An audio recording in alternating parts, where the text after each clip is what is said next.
Oke baik, Assalamualaikum warahmatullahi wabarakatuh. Pada hari ini selamat berjumpa kembali kepada saya Alex Wan di channel, dan kita akan ngebahas banyak hal di channel ini. Tapi jangan lupa klik subscribe-nya, klik lonceng notifikasi, like, share jika ini bermanfaat, dan forget komen atau di bawah ini. Oke, sip. Terima kasih.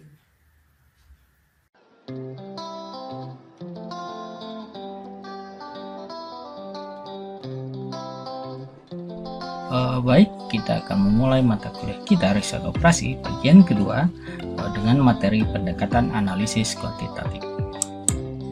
Proses pengambilan keputusan dan analisis kuantitatif. Hampir semua proyek kegiatan dalam suatu organisasi selalu dimulai dengan adanya masalah yang belum mempunyai penyelesaian dengan jelas. Menjadi tanggung jawab manajemen untuk membuat keputusan dalam menyelesaikan masalah.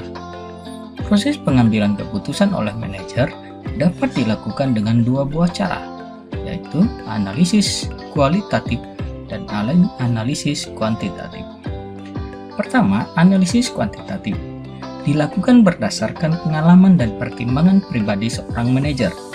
Analisis ini lebih merupakan sebuah seni dari pengetahuan dalam menyelesaikan masalah dan lebih melibatkan institusi manajer atas masalah yang bersangkutan. Sebaliknya, analisis kuantitatif dilakukan berdasarkan analisis berdasarkan fakta-fakta atau data kuantitatif yang berkaitan dengan masalah, untuk kemudian disusun dalam sebuah persamaan matematika yang menggambarkan tujuan, kendala yang dihadapi, ataupun hubungan-hubungan yang ada dalam masalah tersebut.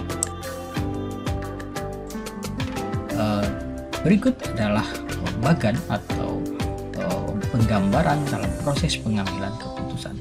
Yang pertama, masalah manajerial. Sini ada dua buah analisa yang bisa digunakan, analisa kualitatif yang berdasarkan pada pengalaman pertimbangan manajerial atau manajer, dan analisa kuantitatif yang berdasarkan teknik matematika. Setelah itu baru didapatkan sebuah kesimpulan dan evaluasi.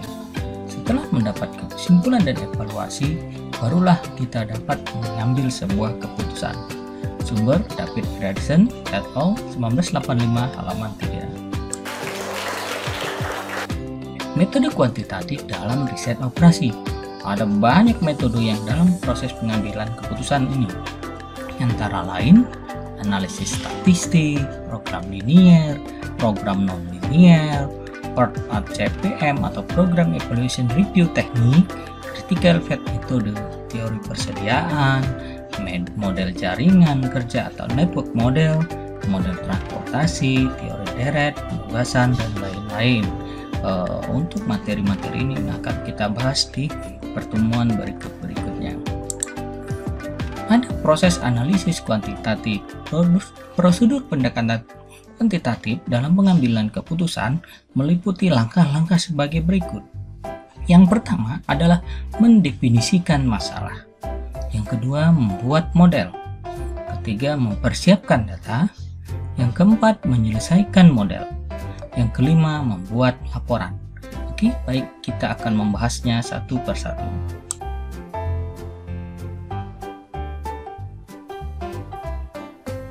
Yang pertama, mendefinisikan masalah. Mendefinisikan masalah merupakan langkah yang paling penting dalam proses ini. Hal ini mencakup usaha mengubah gambaran masalah umum menjadi masalah yang dapat didefinisikan dengan baik dan jelas, dalam tujuan spesifikasi yang dapat mendekati data secara kuantitatif. Ada tiga aspek utama yang harus diperhatikan dalam mendefinisikan masalah tersebut. Antara lain, 1. Mendeskripsikan tujuan pemecahan masalah, khusus mengenai masalah-masalah yang berkaitan dengan hal manajerial selalu mengarah pada tujuan tertentu, seperti memaksimumkan keuntungan, memaksimumkan penjualan, meminimumkan biaya, resiko, dan sebagainya. Yang kedua, identifikasi alternatif-alternatif keputusan. Yang ketiga, mengenali keterbatasan atau kendala-kendala yang dihadapi dalam menyelesaikan masalah. ini adalah 3 aspek utama yang perlu diperhatikan dalam mendefinisikan masalah. Yang berikutnya adalah pembentukan model. Model merupakan penyederhanaan dari situasi nyata dan harus merupakan pernyataan kualitatif dari tujuan dan kendala masalah. Secara umum, model terdiri dari beberapa jenis, yaitu model ikonik, yaitu model yang merupakan tiruan secara fisik dari objek yang sesungguhnya. Contohnya, mainan mobil-mobilan, replika, globe, dan lain-lain. Yang berikutnya adalah model analogi, yaitu model yang mengandung elemen fisik yang sama dengan objek yang dibuat modelnya. Contohnya termometer, speedometer, dan lain-lain. Yang ketiga, nah ini yang sering kita gunakan adalah model matematika. Model ini yang menggunakan simbol-simbol dan mempunyai pernyataan hubungan dengan matematis, serta mengandung satu atau lebih pernyataan matematika. Perbedaannya dengan model yang lain, model ini memiliki tujuan normatif. Penyelesaian model. Menyelesaikan model adalah identifikasi nilai variabel-variabel yang dapat memberikan input terbaik. Disebut dengan penyelesaian optimum atau optimum solution. Contoh dengan memaksimalkan keuntungan atau meminimalkan biaya produksi dengan tanpa harus melampaui kendala-kendala kapasitas produksi yang dimiliki. Selanjutnya adalah yang terakhir, membuat sebuah laporan adalah langkah terakhir dalam proses analisis kuantitatif. Laporan ini harus mengandung sebuah keputusan yang disarankan dengan informasi-informasi yang terkait dengan hasil yang diperoleh dengan model agar nantinya dapat berguna bagi pembuat keputusan. Seorang manajer atau pembuat keputusan harus dapat menggabungkan antara analisis kuantitatif dan analisis kualitatif sehingga dapat membuat keputusan yang terbaik.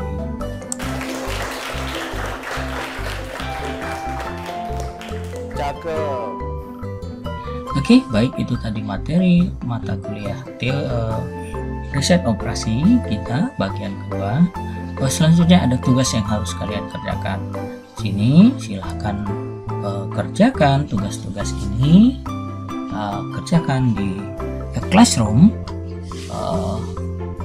Ditunggu tugas-tugasnya ya. Setelah kalian menyimak materi-materi tadi, materi awal, kemudian materi yang sekarang, kita bisa silahkan mengerjakan tugas dari materi atau mata kuliah riset operasi. Untuk ini saya akhiri. Assalamualaikum warahmatullahi wabarakatuh.